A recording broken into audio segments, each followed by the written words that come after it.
The way that many couples go wrong is they control through caretaking. And this falls under the category of guilt tripping. This is more like covert stuff. Guilt tripping, withholding affection, subtle manipulation. It could be in the form of you're monitoring them, you're checking in on them all the time, you're hyper tuned into them, and it's out of expressed concern for them, right? It might be about their safety. I'm just making sure I know where you are at all times to make sure that you're safe. Or you're presenting it like it's for their sake because you care about them, but it's really about you and your own fears. An example would be, let's say you're doing everything around the house because you don't really trust them to do it right. And maybe it's just that you feel like, well, I have the time, I'm going to do it. And it looks like it's a form of service, or it looks like it's a favor that you're doing them, but really it's a form of control because you have a stake in how it's done and it's serving you, not them, but you'll use it as leverage. Another example would be, fine, do whatever you want, but don't be surprised if I'm upset for the rest of the night. So you're acting like they have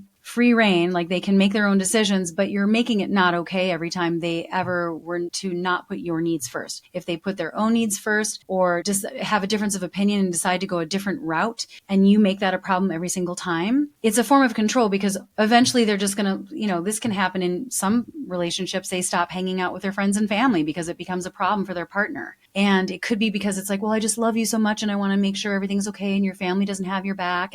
But ultimately you end up feeling isolated. You end up choosing the connection. So the person who's being controlled will choose the connection over the feelings of guilt. And that's how you end up controlling somebody in a covert way.